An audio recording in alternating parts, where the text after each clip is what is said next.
Okay, you're welcome to this particular video. So here I want to explain the difference between cross and isolated, right? Isolated margins, right?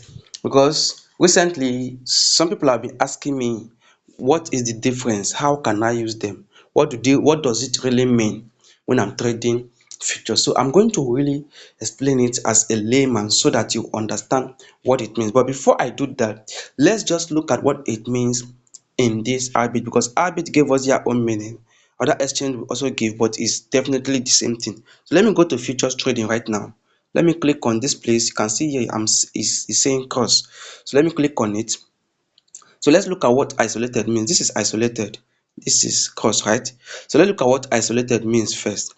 So this is isolated right here. So he said in isolated margin mode, a certain amount of margin will be added to the position. If the margin falls below the maintenance level, liquidation will take place. Meanwhile, you can choose to add or reduce the margin for the position. Now, let me explain it to you in a layman's term. We'll come back to cost. Now, what it means is that if you say isolated, if you have $100 in your account and you say you are using isolated margin, so let's say you have 100 USDT and you have 50 USDC. Remember what I'm saying. 100 USDT, 50 USDC.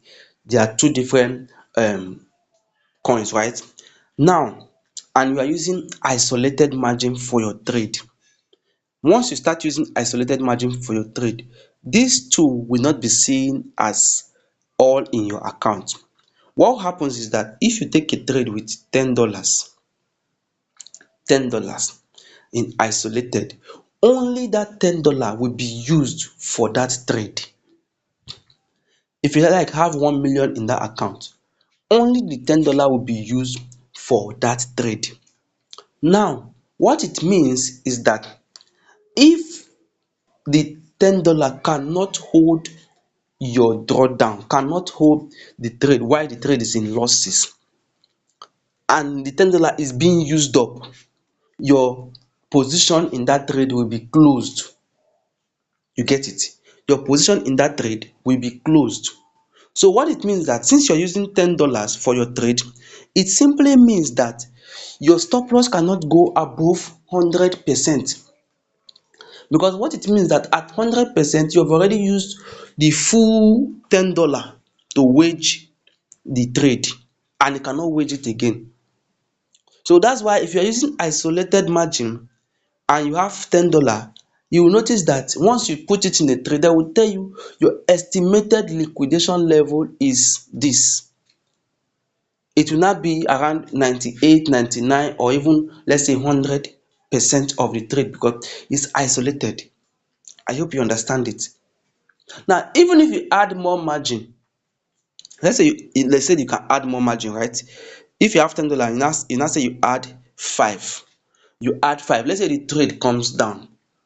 You add 5. It only gives you a leverage to reduce the loss, to shift where your stop loss will be.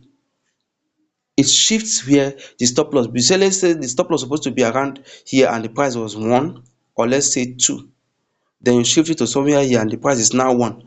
But in reality is that once it hits that place and it has used up the $15 in holding the position, the trade is going to be closed out. So if that trade has a potential of up movement later and you're being liquidated because of the isolation you did, it means that once the trade moves, you're out of the market. So that is what isolated margin means. Now let's look at cross margin. So this is cross. You can see that's cross. It said in cross margin mode, margin will be shared across all positions.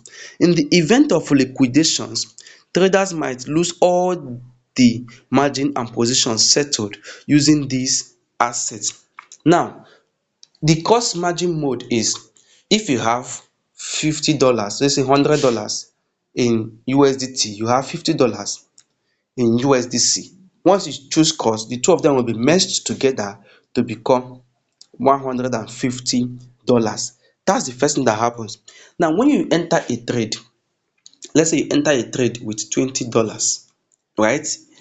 Now, it will show you that your liquidation level of the trade, it will not be the price of this $20, it will not be the level at which you will use up this $20.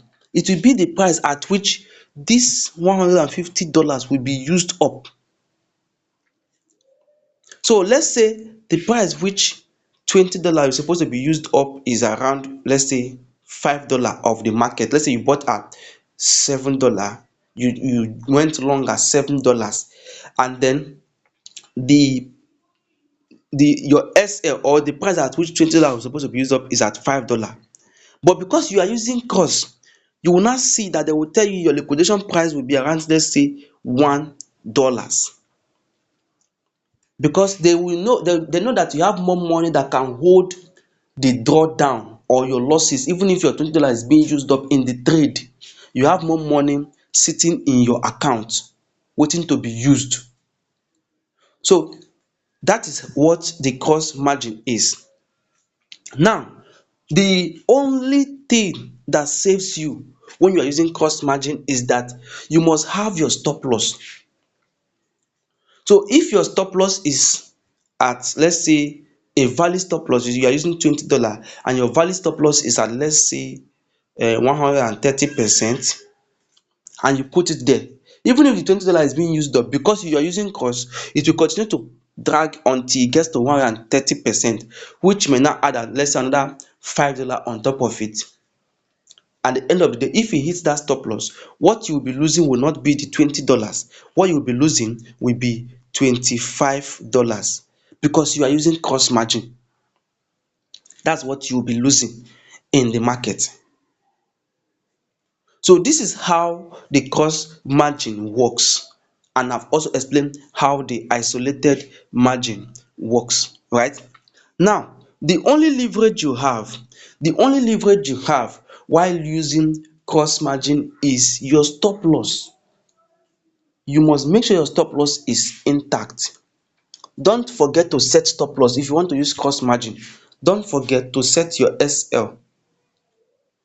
And another thing that is beneficial to it is that if your SL is around 105, and because you're using cost, even if it gets to 100 at 100% SL, you will not be liquidated, and the market turns from there. You will not be liquidated, and of course you can still add more margin to it when the market gets there, and you feel like, okay, at this point where we can turn, with the market can turn, you can add less another $10 to your $20 position, and then it will not increase your stop loss again downward, reducing what your percentage loss, you get.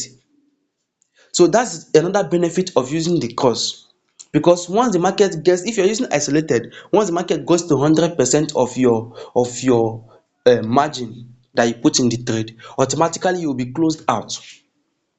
But if you're using cost margin, once it gets to 100%, and that is not where your stop loss is, it will not close you out. It will not close you out. So which one is actually better for you to use?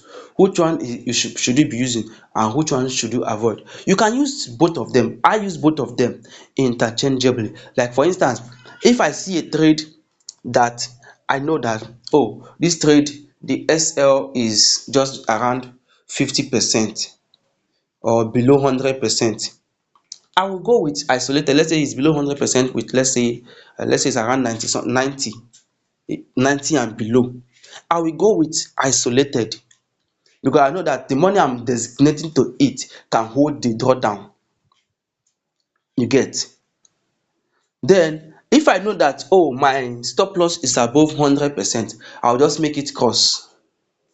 I'll use cost, so that if it gets to that place, it will not liquidate me out. I will still be in the trade until it pulls back up, because there are sometimes that you'll be in the trade, it will drag you down, it will drag you. Some trade knows how to drag, it will drag you. That's why I keep telling people in my community, don't be in a hurry to close out a trade because you are seeing loss.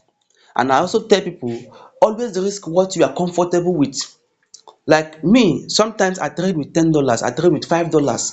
I enter a trade with $5, I enter a trade with $10, $15, $20, small small money. The reason is not for me to get rich quick overnight. The essence is for me to be consis ten t and be profitable over time. So when I enter a trade with $10 and his trade is going against me, I am comfortable, right? I'm very comfortable allowing it to play out, because sometimes you will see it will drag you like I pass my neighbor generator. It will drag you down. So sometimes when I see it like that, I'll just leave it and go about my business, because I am already comfortable with that money going. If it goes, I will look for the next trade. And by the grace of God, I know that in my community, most of the time when we catch those ones that moves, once we enter the ones that are really moving, we go above 100, 150%, some 300%. We have done 400% in a trade. We've done 300, we have done 200%. So I know that this one, I did not win this one.